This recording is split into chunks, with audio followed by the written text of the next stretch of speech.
Hey, what's up? GW coming to you live. As promised, we're going to talk about the movie Southern Comfort.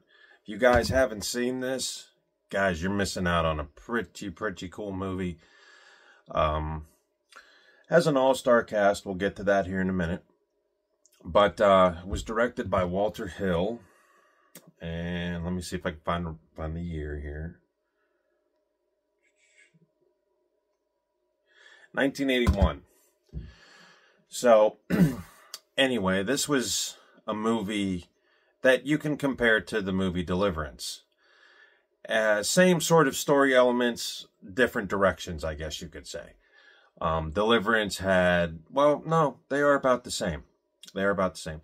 Southern Comfort is about a group of guardsmen, the Louisiana National Guard, who are on a training exercise in the bayous of New Orleans. And the training exercise kind of goes a little bit horribly wrong when one of the members of the training or the National Guard decide to mess with a local bunch of Cajuns. And that escalates into a deadly game of cat and mouse, if you will. And let's just look at the character rundown here. Character Spencer is played by Keith Carradine. You guys seen him in tons of movies. Hardin is played by Powers Booth, and his character is pretty awesome. And Reese is played by Fred Ward. Now, the whole time I was watching this, I'm like, dude, I know that guy from something. Where do I know it from? And yes, Fred Ward, and he played opposite Kevin Bacon in the movie Tremors. Sims is played by Franklin Seals. I don't know that guy as much. Cribbs is played by T.K. Carter. I've seen him on a few things too. Now, I want to talk about the Trapper. The Trapper's played by Brion James. Brion James. I always get that wrong. I always say Byron James, but it's Brion James. He was the guy that was in Blade Runner. And he was also in House 3, the horror show, opposite Lance Henriksen as the serial killer. And he is very cool. In fact, everybody in this movie looks like they were having fun filming this. This does take place in the swamplands and the bayous of Louisiana, obviously. And it looks like that it was just a fun place to sort of, shoot this movie. But it's very interesting because you don't really know what direction this movie's going to take. And, this is a cautionary tale, if you will, to just let people be.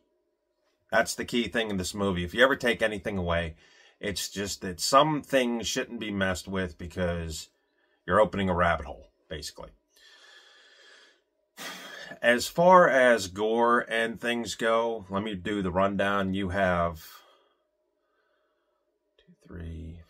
6, 7 dead bodies. You have a brief gunshot wound in the beginning. You have a stabbing that's not really gory. You have an impalement, which is a little bit hard to watch, but not bloody. You have a dog attack in here. You have death by quicksand. You have a lot of people getting shot. So there's 3 or 4 kills right there, but it's the squibs. And nothing really too gory. The reason this movie was rated R was probably because of the excessive profanity in it. But all in all, that shouldn't detract your attention from watching this.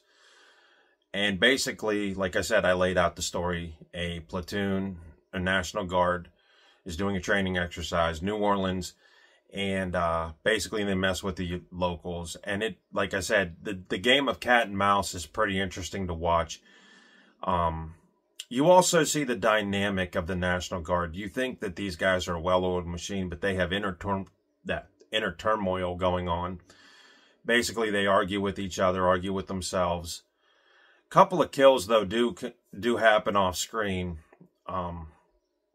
which I don't know how I feel about that. I'm thinking if this were remade, you could make it, you know, pretty more graphic, if you will. But all in all, an underrated 1980s gem. Now, as I said, Walter Hill directed this. He also did 48 Hours. He's done a lot of cool movies. I think he even did Trespass, one of my favorite movies, which I was just telling my man John Grady about. And John, if you're watching this, you should check this movie out too. It's a very, very cool movie from the 80s. But the star power in this is pretty good. The action set pieces are pretty good, especially when the dog attack happens. It seems like it comes out of nowhere. And the way that this movie is shot, it really gives you a sense of dread about going into the woods and the bayous of New Orleans. It's pretty cool. Nothing really else to report. When I first saw this movie a few years ago, it was not available on DVD. My buddy ripped it for me from the computer, and I checked it out. And I never even heard about it, to be honest with you. I never heard about it till that day. So Shout Factory has put out the official Blu-ray of it. And Walter Hill also directed The Warriors, guys. Don't forget. But again, this movie shifts gears very quickly. It sets you up for just a preliminary training exercise. You get to know the National Guard, and all of a sudden, when one of the guys screws up, it turns into one of the most coolest thrillers you will ever see. And Byron James as the Trapper, his character is pretty cool, guys, because all the villains in here speak that Louisiana French. And it turns into, it's an unspoken thing in the movie, but it's kind of like the two cultures clash. You know what I mean? Culture clash, if you will. But he hardly talks the entire movie until the very end. And his character is just diabolical, and I wish we knew more about them. Now, a lot of people who have seen this, and I've read things about this movie, wonder about the ending. Because the ending is not... It's not concrete. It sort of hints at the fact that these guys get out, but it also could be, in your own mind, you could think, okay, maybe the Cajuns ambushed the army guys who are coming to get the National Guard's guys, right? But the last scene is played out with tension. As soon as, at the end of the movie, they enter a sort of bayou lakefront village, if you will. And the tension in that scene is off the chart. Now, I did mention the gore, but what I did forget to mention, guys, is at this last scene, 2 pigs are butchered, shot at close range, gutted. There's blood. There's a lot of gore in there. It's comparable to something you'd see on Cannibal Holocaust for just brief seconds at a time. Remember, this was after Cannibal Holocaust when Ruggiero Deodato got in trouble for killing all those animals. But I think the camera shied away, and if that was done with special effects, it's probably one of the best realistic special effects I've seen on gutting a pig or pig carcasses or skinning a pig or whatever. But enough about that. But the last segment of the movie, the last 10 minutes, 20 minutes or whatever, are the most tension-filled of any film I've seen. And it really gives you a sense of dread as to being around normal people who are celebrating for whatever reason. And it's just a very cool scene to watch. And once you watch the entire film, you guys, you know that what I'm talking about. But what's interesting too is the guardsmen use their wits and military training to outwit Cajuns, and the Cajuns have a home field advantage. So it's kind of like, again, you know, who's got the upper hand in this game of cat and mouse? And I think this is, this was Brian James, one of Brian James' first movies prior to Blade Runner. I think Blade Runner came out later on in the 80s. But definitely check this out. As I mentioned, T.K. Carter's in this. He's also in the Kurt Russell movie The Thing, if you like his work. Peter Coyote, he played on Jagged Edge. I don't know that movie, but I've heard good things about it. Powers Booth has also been in a movie called Sin City, you know, The Avengers. So, I mean, the cast was first rate, obviously. There is a cat that looks like Kevin Costner in here, young Kevin Costner, but it's not. And that had me scratching my head because I'm like, dude just looks just like him, you know, younger, right? And this, like I said, the one thing I could say is, it seems like we're doing videos of underrated thriller movies that no one really checks out. This movie is very cool. You just got to give it a chance.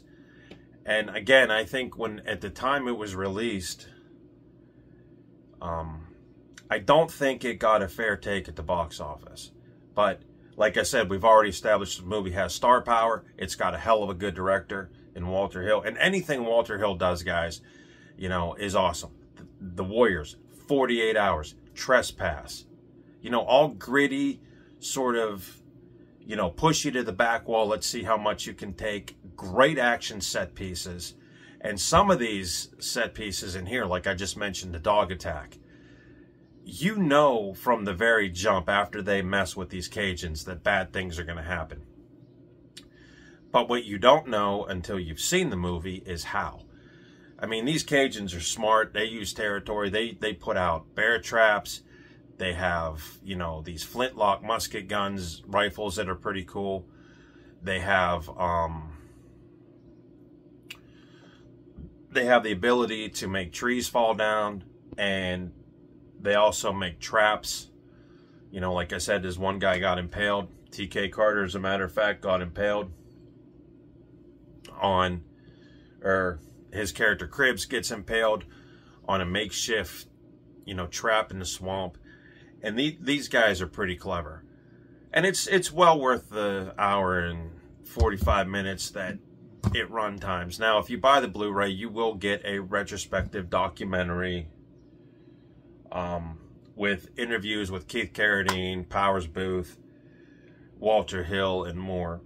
You also get the theatrical trailer, and when you watch it, the trailer, it's really, really good. It compares itself to Deliverance. In fact, you want to make a double night and feel safe at home, you watch Deliverance and you watch this back to back, and I guarantee you, you will be thanking yourself you will be staying in the house.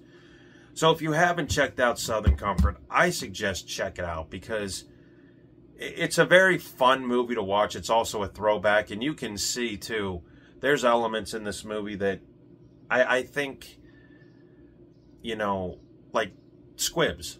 You know, squibs used to, you know, put them on your body, you know, whenever you were an actor, and they you know, they're going to shoot you, they explode.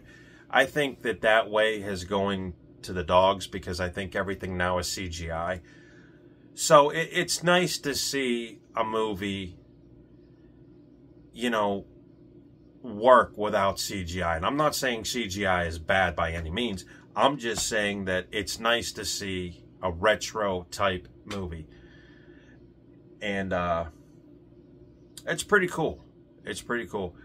But yeah, definitely check it out. A little bit, I would say 5 on the gore sector, 7 on the adventure scale, 8 on the thriller scale, and just a pretty cool movie all the way around. So definitely check out Southern Comfort. I really liked it. Like I said, my second time watching it, and you pick up things when you watch things a second time. So definitely tell me what you think. And if you guys haven't seen it, if you like thrillers or survival sort of, you know, adventure movies, this would be right up your alley. I mean, if you don't, you don't. But I really enjoyed it. And I watched it a second time, and I saw different things, and I felt different ways about some of the scenes. Especially the end scene. When the first time I saw it, I was like, okay, what are we going for here?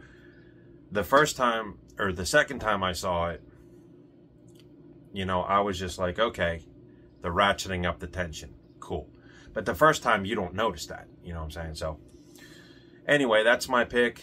And if you guys find it, definitely watch it. I hope you like it.